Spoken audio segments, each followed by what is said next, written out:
Okay, and it looks like we are live. It is time once again to get solar powered. Welcome to the Solar Powered Podcast, where we celebrate the power and magic of ordinary people telling extraordinary stories. My name is Ryan Hall from Royal Hearts Media. Thank you so much for taking the time to join us here on this Tuesday evening. If you're watching this live, happy Tuesday. But if you're listening to either watching this on YouTube or listening to this on my podcasting platforms, happy whatever day you just happen to be in. Thank you so much for joining us. And if you have any questions for our guest, feel free to leave them in the comments and I'll be happy to relay them to our guest. But speaking of our guest, he is the author of truly a really a powerful memoir called There's Coffee in the Fridge. It's a story about mental health. Honestly, it's a story about mental breakdown. Um, and I got to know James Francis through the Expanding Man Chronicles. He was one of our contributing authors. And I really wanted to reach out and um, and connect with him, have him on the podcast, and just really talk about how life-saving it can be, especially for us men, to share our stories. And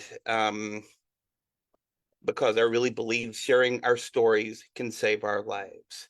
So it is my privilege to welcome James Francis, the author of There's Coffee in the Fridge and one of the contributing authors of the Expanding Man Chronicles, to the Solar Powered Podcast. Thank you so much for taking the time this evening.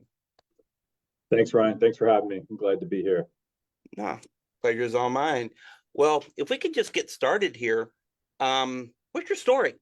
Kind of tell us a little bit about your background with your story and how you kind of ended up in this mental health space. Yeah, great question. So my story's, I don't think, very uncommon. I'm just I'm a 59-year-old guy that lives in the Northeast, and I've been working in business, insurance, and finance for the past 35 years or so. Um, I'll go back to 2005 when I was living in a fairly deep depressive state. I had suffered from depression for a long time, undiagnosed, untreated, but there was a lot of baggage, trauma that I was carrying around. And in May of 2005, I had decided to suicide and essentially end my pain and my struggle with that depression. And so in May of 2005, I was in the middle of this depressive episode. I finally made that decision. I attempted suicide. I woke up in a hospital several days later. Spent some time in a acute care facility at a facility here in Connecticut, and I essentially came out on the other side of that with a mission to learn as much as I possibly could about myself and to learn why I was feeling so unhappy and why this depression had taken hold. And I'd lived with anxiety and depression for my entire life, so it was something that I was used to having and experiencing. But it was time, since I had essentially hit rock bottom and had this breakdown, to basically break through. So I spent several years after that suicide attempt learning about myself and learning about the things that brought me to that point. And I should say that I owned a company, I owned a business in the insurance space. I was married, I am married. I had 3 children. I had essentially achieved the American dream. I had earned a lot of money. We had brand new cars and a big house and all the things that go along with those material pursuits. And I was miserable and I couldn't do it anymore. I just couldn't live that way anymore. And so that's why I think that the story for me, and why I wrote my book, and I wrote the book for myself, essentially, was really to chronicle the experience of when this started, right? And breaking through that to learning how to live with my anxiety and depression. And that's essentially what the book is about. But But coming out of that, I essentially learned the things that were important to me as a human being, right? I don't care if you're a man, a woman, it doesn't matter to me. Learning about who you are and what makes you tick and what makes you happy is really the ultimate goal. And so I went on this journey, and I would say it probably took about 4 years to really get to a place where I felt like I had achieved peace and happiness. And that's essentially what I outline in the book is what that roadmap to my health is. And I spend a lot of time today really focusing on what I need to do to stay in rhythm, right? It's like anything else. It has to be practiced. It has to be managed. Um, and I'm happy to say that now, 19, 20 years later, I live a very peaceful, happy, fulfilled existence. I still have a job. I still have, some of the nice things that I wanted to have in my life, but I'm now making conscious choices about what makes me happy. And I think choosing things that are in rhythm with who you are is ultimately what we're all trying to accomplish. I love that. I love that. Like, I think one of the biggest things that I take away from your story, when I read your book, for one thing, but one of the biggest things that I took away from your story is the fact that, or at least the perception that you had it made. You had the beautiful family, you had the successful businesses, you know, athlete from way back, lacrosse player, lacrosse coach. We'll certainly get into that. But that the perception was you had it all made, and you really never know what somebody might be going through when you're looking at it from that high up. Mm. Yeah, it's a great point. I think, from the outside, you're right. I was living the American dream. And I grew up of pretty humble means. I grew up on Long Island, single parent household. I had three sisters. We didn't have a lot. I wouldn't say we were poor, but we certainly didn't have any of the material things that we strive for. And so my ultimate goal, and so you mentioned me being an athlete. I was a phenomenal athlete. I received a scholarship to play college. I was an All-American in college. And you get accolades when you're a good athlete, right? Our society loves athletics. It loves that achievement. And so I was receiving a lot of accolades, awards, whatever. And and that was fulfilling when I was doing it. And I loved playing lacrosse, but um, it was an empty feeling post activity, post competition, because the rest of my life was fairly empty from an emotional standpoint. And back to a very young age, I wasn't receiving the emotional connection that I really, really craved. And there's a lot of reasons for that, and I explore the root causes of the things that were making me unhappy um, in my evolution. But your point is a good one, that we never know what's going on in somebody else's life, and that's why one of the things that I teach is connection, about people that are in your life. Connection to yourself obviously is the most important thing, and then connection to those around you, connection with nature, whatever. But I find that men especially really need that connection to break through whatever it is that they're concealing or hiding or repressing, or however you want to phrase it. Right. Um, and and I think that we don't learn that at all at a young age. We don't learn that connection. It's changed a little bit. I think that some people in the current generation, younger people in today's current generation, have learned some of that. But let's face it, kids today are being raised by people like me. And so if I hadn't learned the connection, right, then it's not going to get learned to the next generation or the generation after that. And so I see a deep hole in men's ability to connect. I think it's pervasive in society, but I'm focused on men because I'm a guy, and I spend a lot of time talking to men about mental health and happiness. And so I think that lack of connection creates an environment of, I'm just going to keep my head down and keep my arms swinging, and everything will work out. And I am proof. I have lived through that proof that it doesn't work that way. Like, if you don't if you don't address the issues, if you don't dig deep into what that is, it's never going to get better. Exactly. Exactly.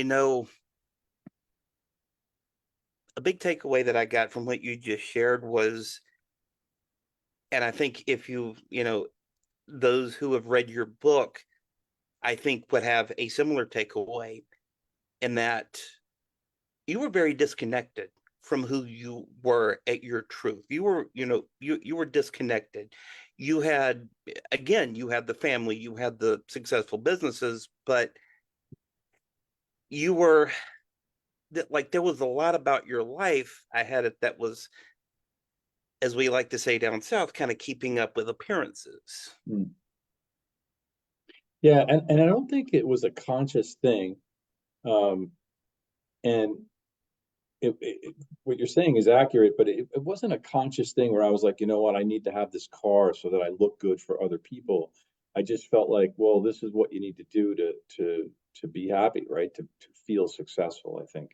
And there were moments in time when I was happy or I experienced some level of joy, right? It's not what I know happiness to be today. Um, but my wife and I had a great relationship for the most part.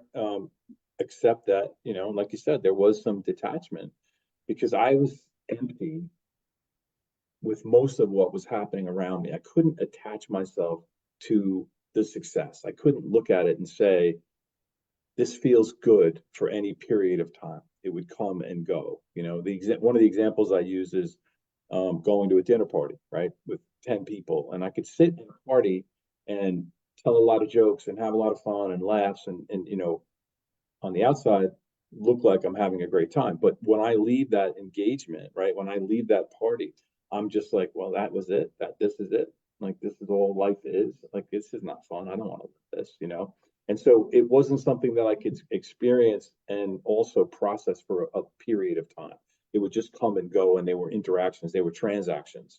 And so yeah, I mean, you're right. There was a level of detachment. There was also a fear of being seen, right? Because I felt Well, internally I hear that that. I Yeah. wasn't good enough, right? That I was inadequate. And I don't want anybody to see that. So I'm going to have very surface level interactions with people. No, I totally get that. I have always, as my dog Pete makes an appearance here, but I have always taken great pride in having a good sense of humor. Mm, Like I love making people laugh. I love being that guy that has the great sense of humor. But as I've grown, as I've matured, as I have gotten deeper into my own self-reflection reflection journey, I realized how much of that humor, how many of those jokes, like you said, were at my own expense. mm, And like I totally feel you on that detachment piece because I felt it too. mm. I felt it too. And when I get detached like that, I go into what I like to call bunker mode, where I can't allow people to help me. I can't allow people to see me, as you said. I can't allow people to see me as anything but that funny guy when I'm way more than that. Right. So I really relate to that part of your story. Mm.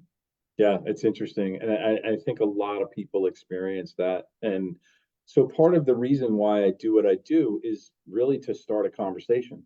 And it's to get people talking. Again, I focus a lot on interacting with men and men's mental health, and people that are in relationship with men that might be closed off. The goal ultimately is to talk, right? To get some level of engagement, connection. When we live a connection with someone, it elevates the experience, the life experience. And so when I was learning initially after I got out of the hospital, I started to get into therapy, and I started working with a therapist, and actually my whole family did because we all lived through this trauma together and we all wanted to learn from it. But I was in therapy And I was reading everything I could get my hands on. Every single thing that was labeled self-help by any author, I was reading it. And at the end, and it was very helpful. It was very immersive, and it really shifted my entire mental focus in my life. And but what I found was at the end of that process, there wasn't one book that I read that spoke the language that I speak. They all kind of beat around the edges. A lot of it was, felt very ethereal, like somebody who was just a much better person than I could ever be, and there's no way they could ever understand how I live and how I talk, and I tend to swear a lot. So I in my book I swear a lot. That's how I talk. It's just who I am, right? You work on Wall Street and finance, and that's how you talk. You play a sport, and that's how people talk. I Goes with the also territory. Yeah, and I grew up on Long Island, and I don't know, but Long Islanders tend to swear a lot, so I just do. So when I wrote this book, I essentially use the language that I use, right? And that to me spoke to me. It was like, yeah, this is your voice teaching yourself how to be better, be a better human, be more connected with yourself. And so that's ultimately one of the reasons why I wrote the book, is because I wanted my language to be of use for people. And so far, that the feedback I've gotten is that it resonates, and I'm like, hey, I talk like this too, so it's okay. Absolutely. Yeah, Absolutely. yeah, You know, it's like I read the book before I even met you, and I can even imagine you saying a lot of the stuff yeah, that that shows up in the book. I could hear it in your voice even before I actually heard your voice. yeah, yeah. That's funny. Yeah.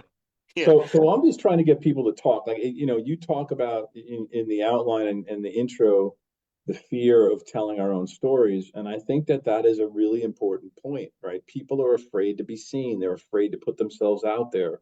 They might be rejected. They might be judged. And let's face it, we live in a world of judgment. And um, the thing is that when you start to flex that muscle, right? When you start to exercise that muscle of deciding to share, and you do it in different levels, right? Your initial sharing might just be something about the traffic or the weather, or something simple. But as you start to work that muscle, like you do in the gym, when you go to the gym for the first time, you don't go right to the squat rack at 300 pounds, right? You start at nothing, no weight on the bar, and you do squats that way until you get stronger.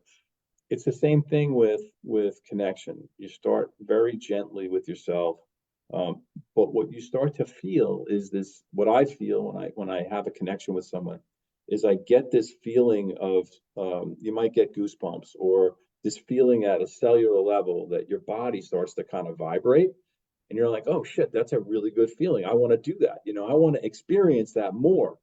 And so it's just like building a muscle in the gym. You build that emotional connection muscle in conversations with people.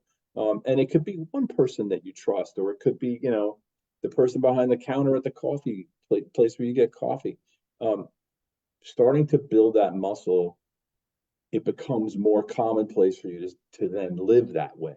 Like, Yeah. people that are in my life, I share all kinds of stuff, and I can see, and I still, I run businesses. I'm a COO of a startup health plan, and I'm an entrepreneur, and so I'm in meetings, business meetings, constantly. And people are not used to, in a business environment, sharing themselves.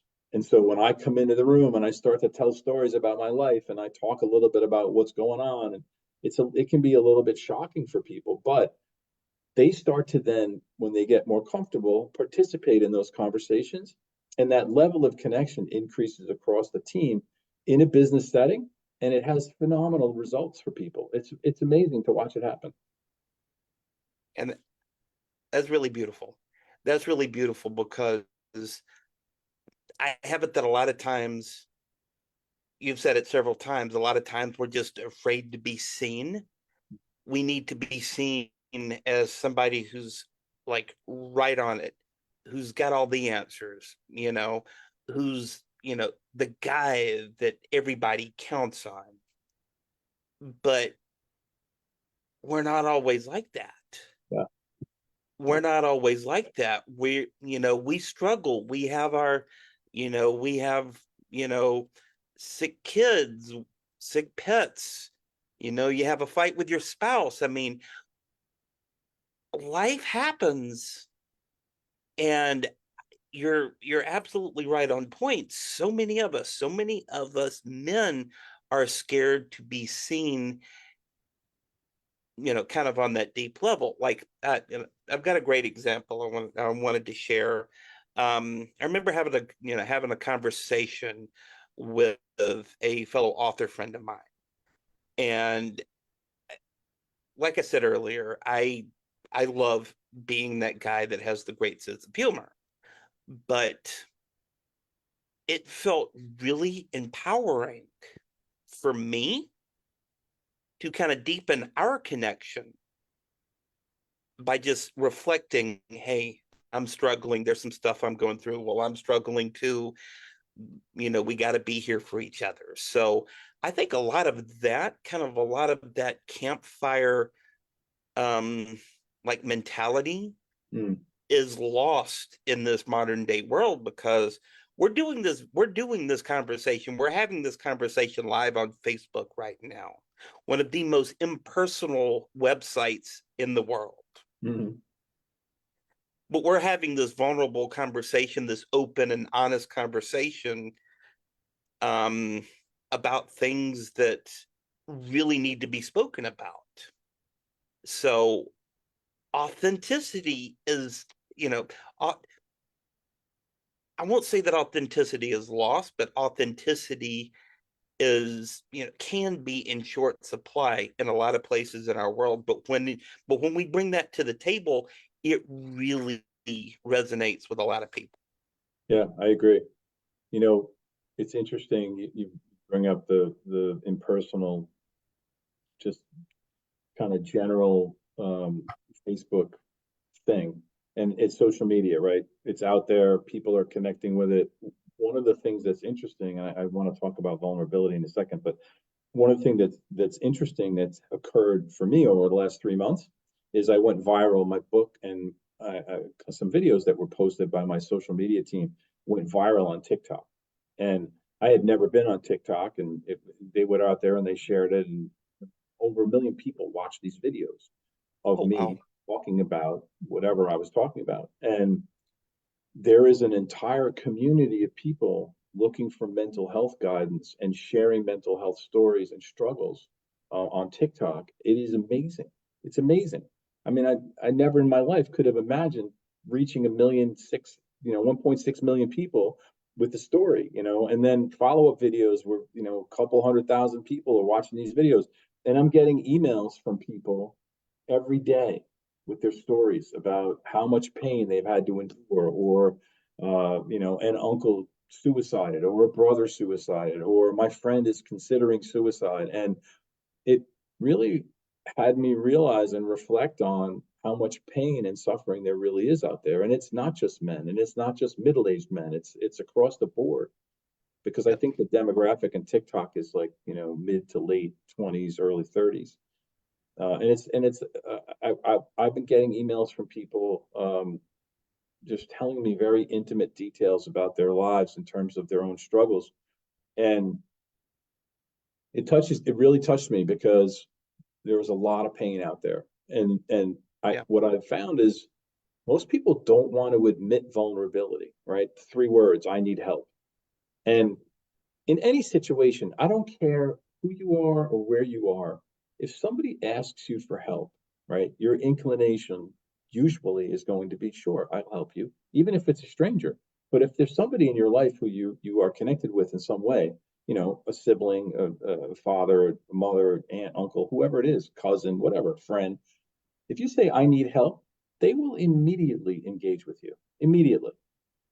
But saying those 3 words is really hard for a lot of people. Oh, And it is. yeah, and admitting vulnerability, and especially in the world that I'm in, right? I was an athlete. I've run businesses, so it's hard for people in the business environment to admit vulnerability, and it's because it feels like a weakness, but it's not a weakness. It's a lot harder, and takes a lot more strength and courage to admit that you need help than not. And so that's one of the things that I try to help people get through. And again, it's getting back to that concept of um, working on that muscle, getting more comfortable with that muscle, and realizing that, oh, you know what, the shit's not going to hit the fan if I do this. It's going to be okay. People are going to say, yeah, you know what, I also had the same problem or whatever, but yeah, I'm here for you, you know. Yeah, I also had the same problem. Here's how I got through it. Yeah. There's, the shit's not going to hit the fan. There's not snipers in the trees just waiting to pick you off. We're, as Ram Dass famously said, we're all just walking each other home. Yeah. Yeah. I love that. Yeah.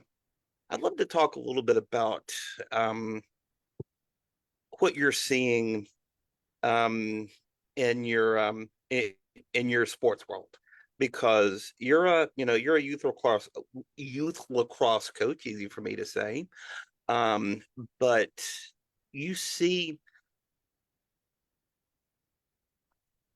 what are you seeing in that world of of young boys, and it's mainly high school age, right? Mm-hmm. Yeah, I coach a high school team. Yeah. Gotcha.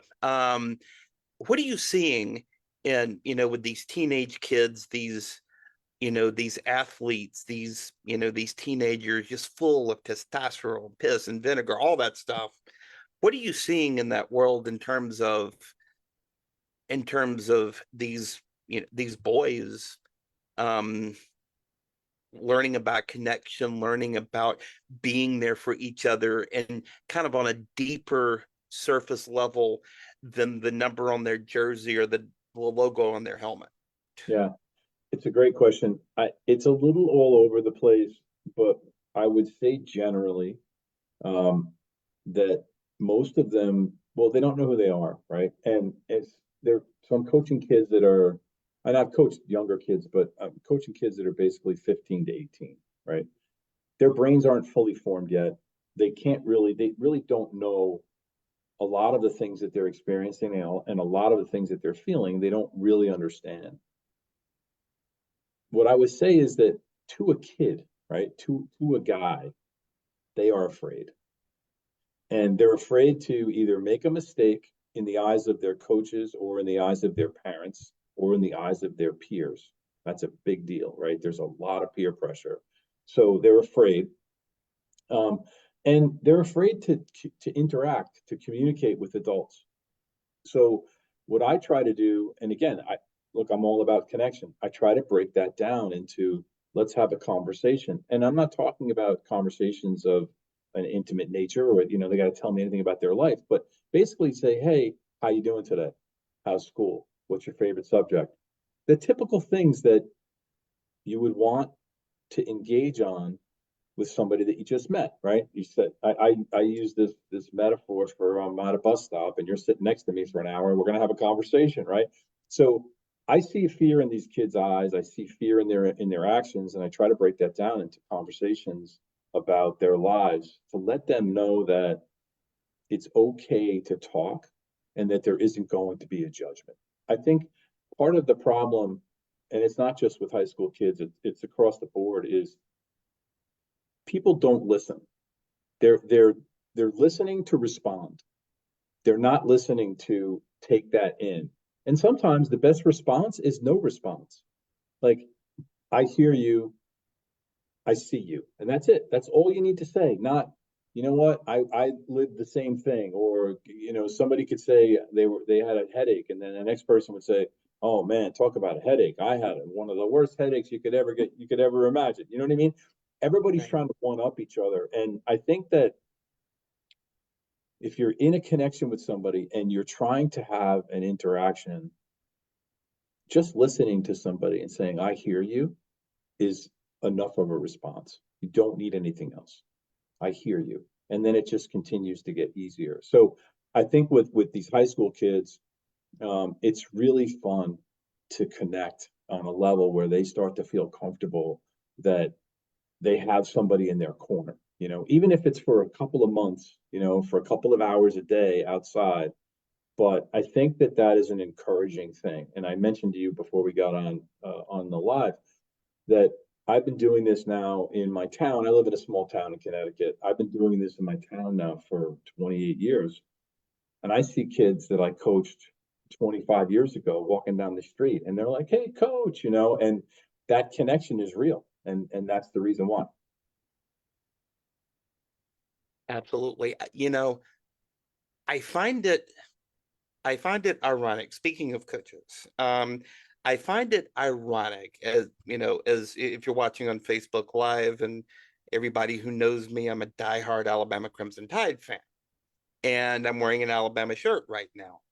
And a lot there was a lot of news that came out in January about the retirement of Nick Saban, and I found it very ironic that one of the first things that the new coach, Kalen DeBoer, spoke about doing was getting in relationship with the players on his team. Now, we're talking about college athletes here, but still, that piece, we're not talking about installing game plans and, you know, you know, introducing them the playbook or anything like that. We're talking about, hey, how you doing? Where are you from? What are you studying? That kind of thing. So that piece, that connection piece, I think is just crucial when it comes to, helping define success on the field of wherever you are, just, using sports as a metaphor Mm, here,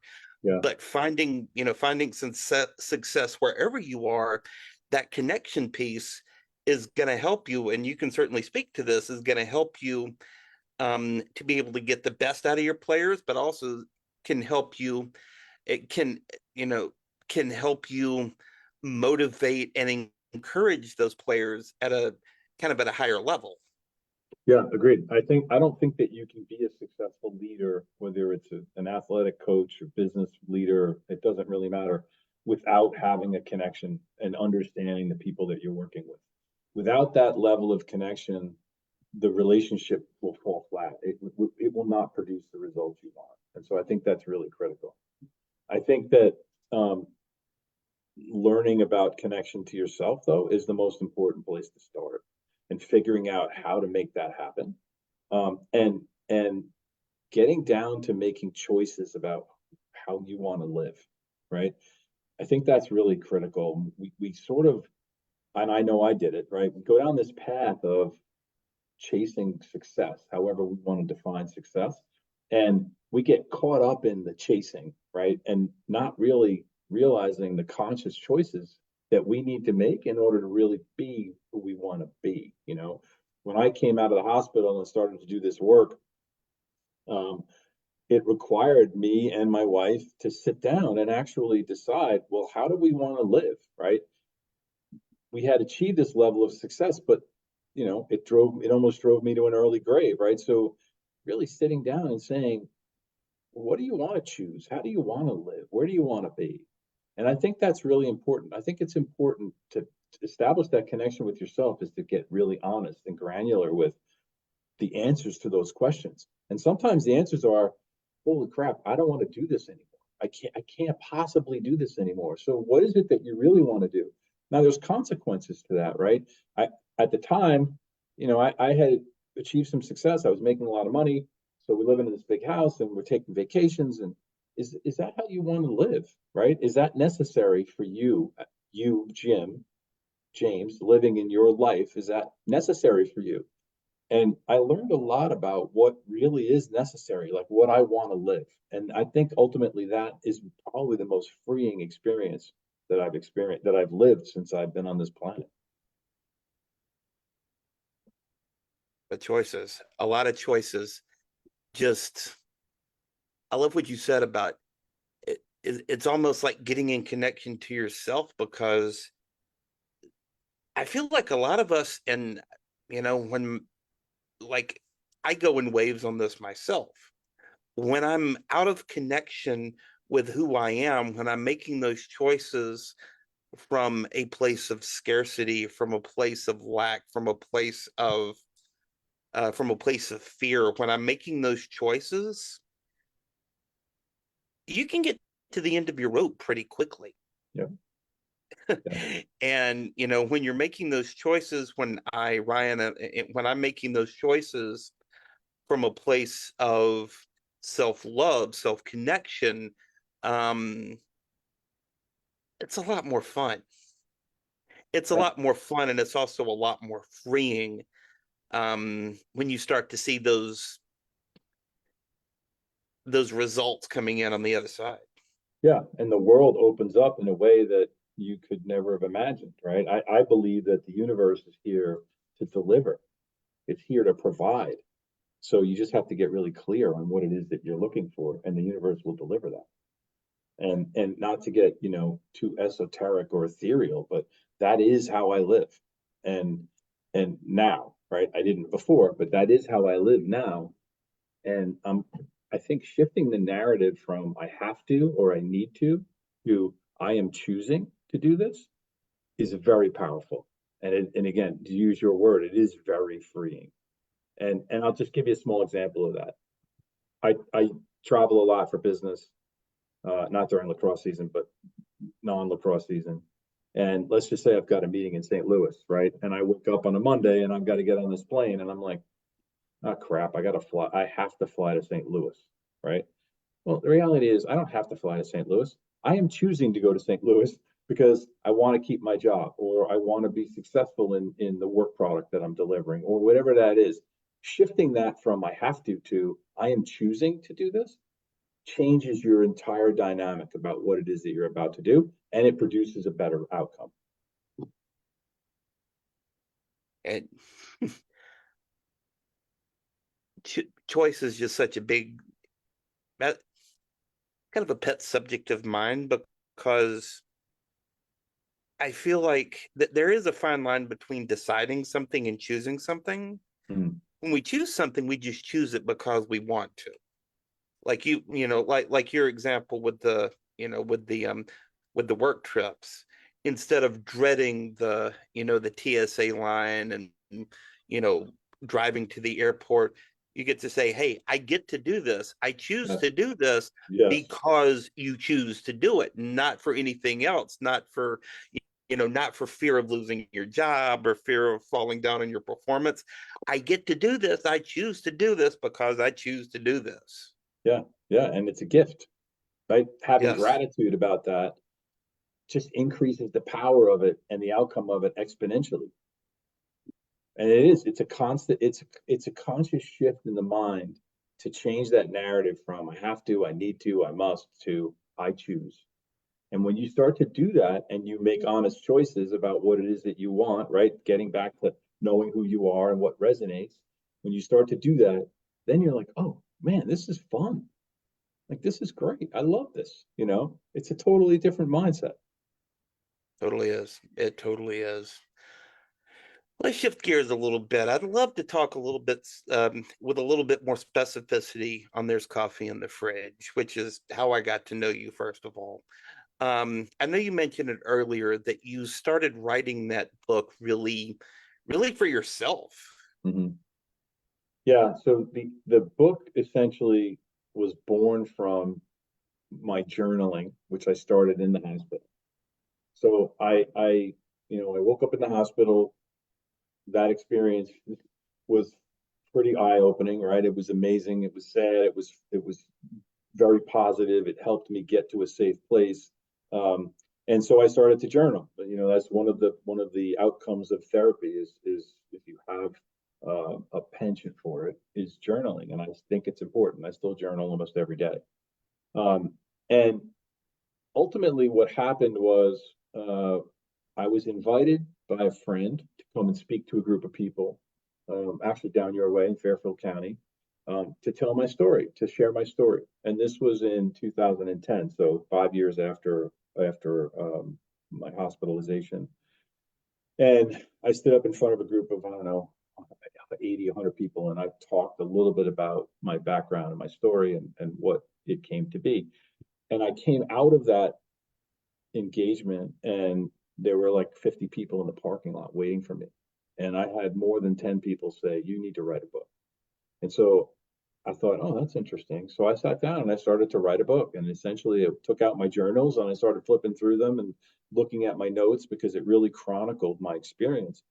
And so it really was part of my therapeutic process. It was part of the process of recognizing what had taken place, and what I had learned, and putting it all in one place. And it was a labor of love for probably a year and a half to 2 years. And I had this thing that was essentially an essay, that ultimately became the book. And I thought, getting back to the comment I made earlier about the fact that I didn't read anything that spoke my language, I thought this would be a really cool way to get out to the world and teach people some of the things that I've learned. And that's ultimately how it turned into an actual book. Got it. Got it. Yeah, no, just expanding, there's that word again. But expanding um your therapeutic journaling is, I think, an incredibly powerful exercise in kind of uncovering the rubble and uncovering the shame that a lot of us have around our stories.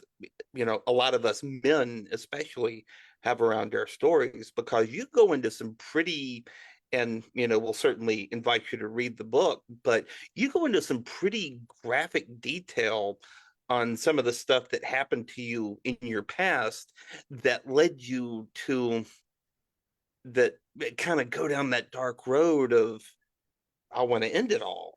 Yeah. I think for me, sharing those details was important because it allowed me to release them into the universe, right? I mentioned I journal every day. It's really a simple thing. You can write down whatever you want, you can throw it away, nobody ever needs to see it, but it's allowing you to get this stuff out. It's the same as if you were to sit with somebody and talk about it. And so for me to get into those details and to tell those stories, the purpose of that was it was allowing me to release that into the universe, right? To get rid of that energy.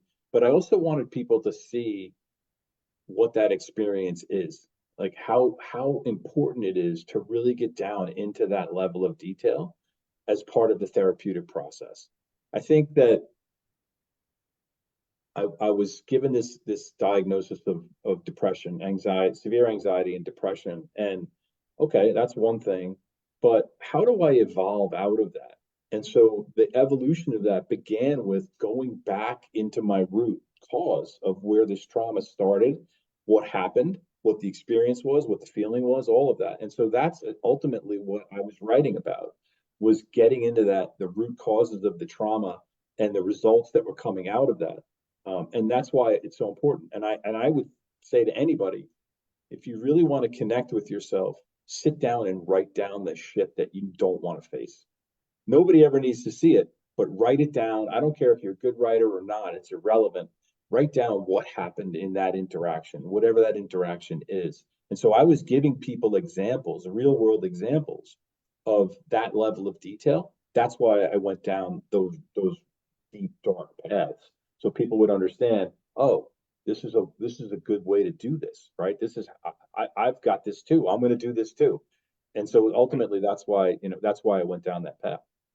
It humanizes it. It makes it a lot more relatable that way. Mm. Yeah, agreed. Yeah, I mean, it's I'm talking about vulnerability, right? And so I stand up in front of a room. I'm 6'3", 230 pounds.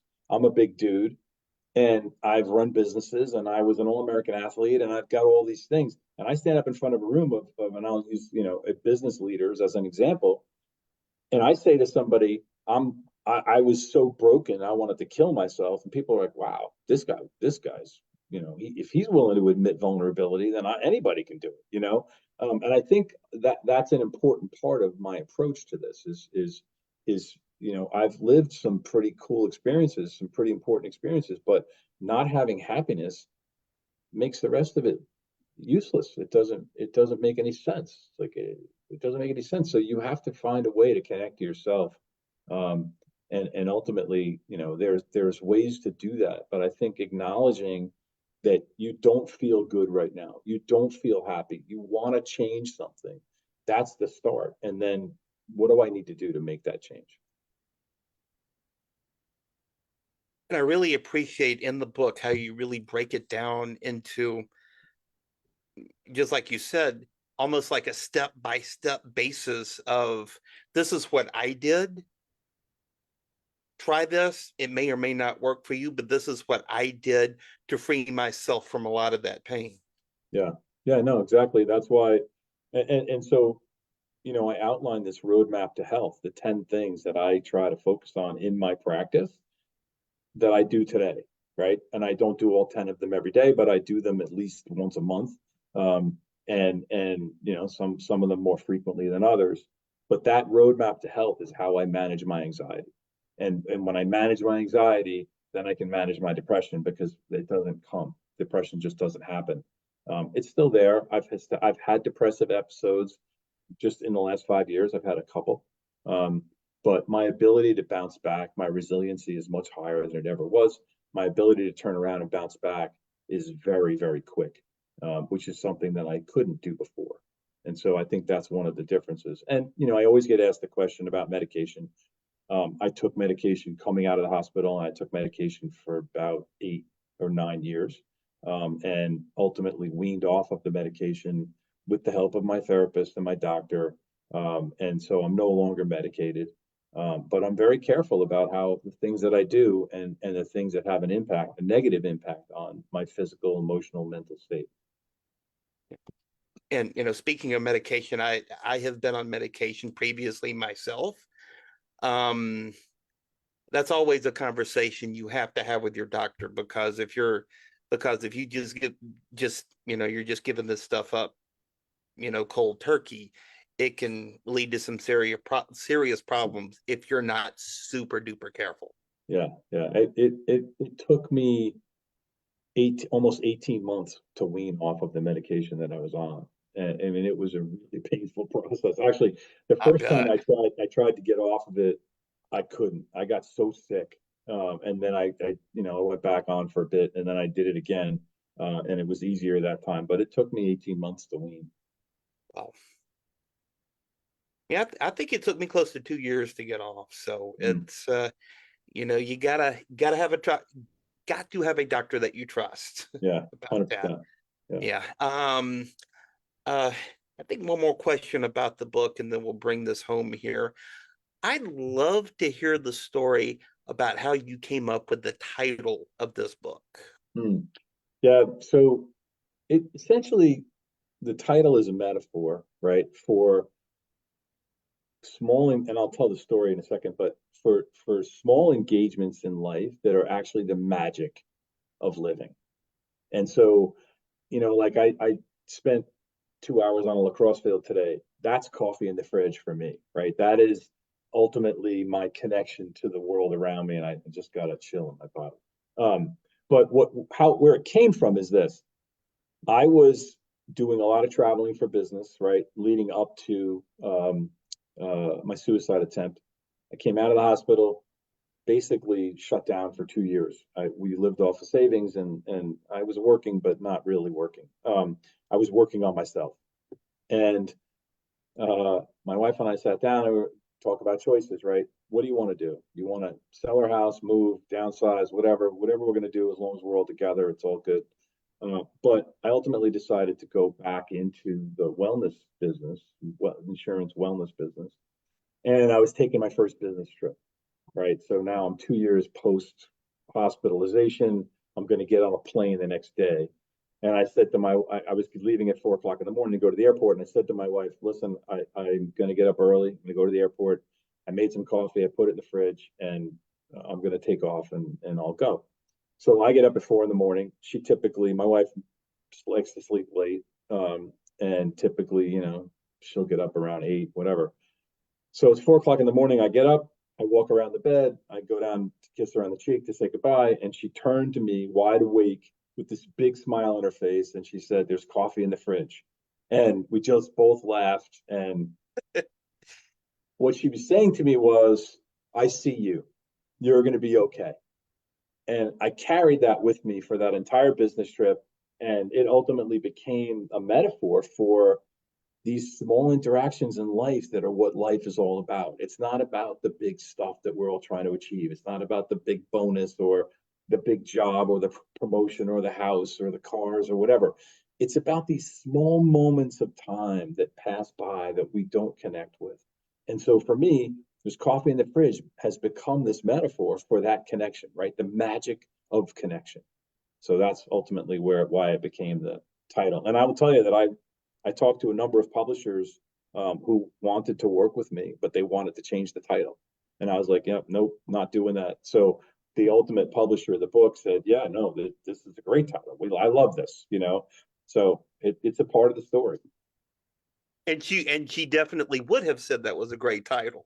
Yeah, yeah, Yeah, absolutely. a mutual dear friend of ours, Elizabeth Hill, through her Greenheart Publishing, Yeah, handled the publication on that. So yeah, she's awesome. And she totally got it. She was like, this is perfect, you know. And so, yeah, it's great.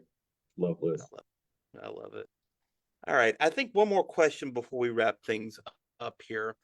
Um, if you're out there, man or not, if you're out there watching this or listening to this, um, and there have been some, there have been some troubles in your life, there have been some pain, there have been some what have you in your life that is keeping you from really living your best life, is maybe causing you some depression, some anxiety. Based off of your experience, what's the first step that you suggest that they take in order to free themselves of the of that perhaps shameful piece of their past, that shameful part of their story? Hmm. That's a tough question to answer because there's so many different responses based on what's going on with somebody individually. But the first thing I will say is if they're in crisis, they should dial 988. So that's the National Mental Health Hotline. You can get somebody on the other end of the phone to have a conversation with you to start that process if you're in crisis. If you're not in crisis and you want to start this process because you're willing to say I need help, my suggestion is to tell somebody, just to speak to somebody in your life, whoever it is, you know, spouse, partner, mom, dad, son, daughter, whoever it is. I need help. That immediately releases the pressure in the balloon. It might not release all of it, but it definitely helps to start the process. And then, if I could do two things, and again, economics may play a part in this, but therapy is really important. Finding somebody to talk to who is an objective observer and a professional is really critical. If somebody doesn't have the means or the desire to do that out of the gate, the two things that I would recommend immediately are meditation. I meditate every day. I teach meditation all of the time, and it doesn't have to be complicated. And if somebody goes to my website or they go to TikTok or Instagram, they can see me talking about it. It's really simple. It's a simple way for you to slow down in order to get your head around controlling yourself, controlling some of the things going on in your life. And then the second thing is journaling. I think writing things down is really important. It starts the process of connection to yourself. So that's kind of how I would start. Um, but the other thing that you could do is get the book and start to understand some of the work that needs to be done.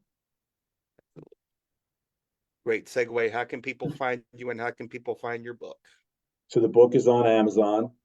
It's under There's Coffee in the Fridge. It's on Amazon. It's on Goodreads. It's on Barnes and Noble. You can also go to my website. There's coffeeinthefridge.com. You can also search it on TikTok and Instagram. We have people buying the book directly from me on There's coffeeinthefridge.com or buying it through Amazon. That's the easiest way to find it. Excellent. And we'll include links in the description and the show notes of this podcast. James, this has been a hell of a lot of fun. It's been enlightening for me. This has been a powerful conversation for me, and I thank you so much for having this conversation, especially as we go into Mental Health Awareness Month here coming up in May. Yeah, no, appreciate it, Ryan. Thanks for having me. I enjoyed the conversation too. I really appreciate you very much. Thanks. The pleasure is all mine. And we thank you for watching and listening to the Solar Powered Podcast, a presentation of Royal Hearts Media. For more information about me, you can find me at royalheartsmedia.com. You can follow me on the social media machine at Ryan Hall Writes on Facebook, Twitter, and Instagram, or shoot me a good old fashioned email at royalheartscoaching@gmail.com. That'll do it for this episode. Until we meet again, this is Ryan Hall saying thanks for listening. So long for now. I love you all, and go get solar powered.